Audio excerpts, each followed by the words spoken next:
ओडिशा को लोके आज भी गरीब कहती से भावती ओडिशा पहाड़ और जंगल घेरा थिबा गोटे बैकवर्ड एरिया किंतु गोटे थर गूगल सर्च करंतु top mineral producing state of India आपन को छाती गर्व रे फुली उठिबो। आम भारतर सबुठार अधिक मिसाइल टेस्टिंग केउ राज्य रे हुए आम ओडिशा रे। पूरा विश्व रे सबुठार बड़ हॉकी स्टेडियम केउठार अछि आम ओडिशा रे। विश्वर सबुठार लंबा डैम हीराकुद कथा कहतु आम डिजास्टर मैनेजमेंट सिस्टम रो कथा कहतु सब क्षेत्र रे आम ओडिशा आगरे अछि। किंतु इंडिया रो मोस्ट अंडररेटेड स्टेट लिस्ट रे आम ओडिशा रो नाम काहे आसे काहे हमको नेशनल लेवल ले इग्नोर करा जाए। नेशनल मीडिया आप साइक्लोन देखो हिट हेबो ओडिशा रे लेखा आइतो वेस्ट बेंगल रे। आज मु ओडिशा विषय रे एमिति कथा कहबी जहा आपन को प्राउड फील करेबो आ एमिति किछि डार्क रियलिटी जहा सुनिले बते बहुत लोगन को खराब लागि पारे। सेति पई मु एबेठु कहूची जदि आपन को ओडिशा रे रियलिटी विषय रे जानिबार साहस नाही तबे वीडियो को स्किप करि पारंती। किंतु सतर जदि आपन ए ओडिशा माटी रे जन्म नैछंती आ निजको जने ओडिया भाबे गर्व करंती तबे एई वीडियो को बिना स्किप करी संपूर्ण देखंतु।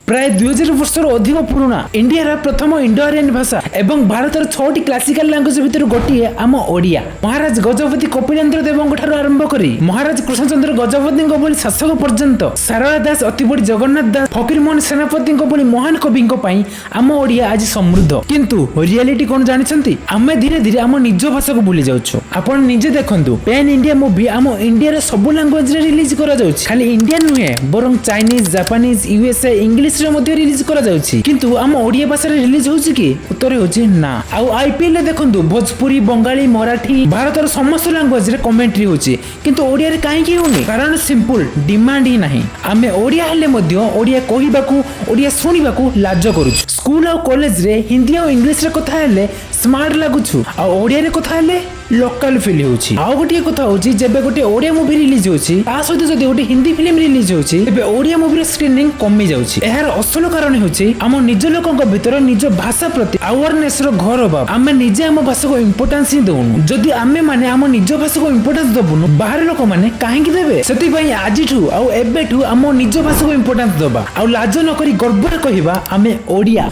आम भारतर सबुठ पुराना क्लासिकल डांस बा शास्त्रीय नृत्य मध्य गोटे होउछि आम ओडिसी। एही नृत्य एते पुराना जे खंडगिरी और उदयगिरी गुंफार पत्थर छाती रे एहार प्रमाण आज भी देखिबा को मिले। आज जापान और रूसिया भली देशर लोक माने आम ओडिसा रे नृत्य ओडिसी को आपणौछंती और शिखुछंती। एहा सुनी बहुत गर्व लागे ना।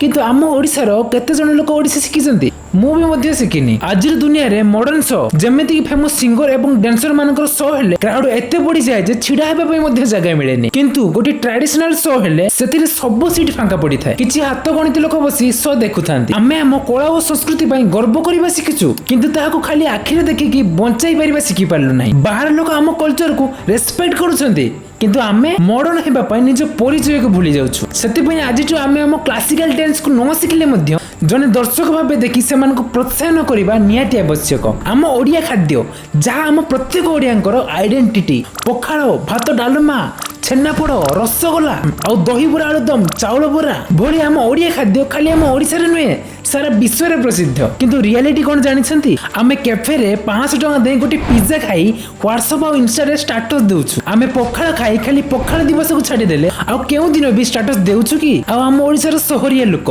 केबे कहूछु संग मान को आगरे मो पखाळ खाई के आछि बोली। आज जे आम ओडिया भाई भौणी माने आम राज्य बाहर रहउछंती सेमान को थरे पचारि देखिबे केते मिस करंती आम ओडिया खाद्य को। आम ओडिशा गवर्नमेंट निजर काम भलो से करूछंती किंतु रेस्पोंसिबिलिटी केवल सरकारनकर नुहे मोर भी अछि। आ केते दिन आमे आम आइडेंटिटी को हाइड करी रखिबा निज भाषा कल्चर और खाद्य को इग्नोर करिबा। आज ठारो गोटे सिंपल प्रॉमिस करिबा ओडिया कहिबा को केबे लाज करिबा नाही। ओडिया खाद्य को गर्वर सह प्रमोट करिबा ओडिया कल्चर को आगो को बढ़ाइबा सहित परस्पर मध्य रे भलो पाइबा बढ़ाइबा आ शेष रे कहिबा आमे ओडिया भारी बढ़िया। जदि एही वीडियो रे आपन किछि सिखिबा पई मिलिछि तबे वीडियो को लाइक और शेयर निश्चय करंतु। आ एही वीडियो रे मु लाइक टारगेट रखिछि मात्र 1k आ टारगेट को कंप्लीट करिले और एही भली ओडिसा रे रियलिटी को मु आपन गांगर निश्चय नै के आसीबी।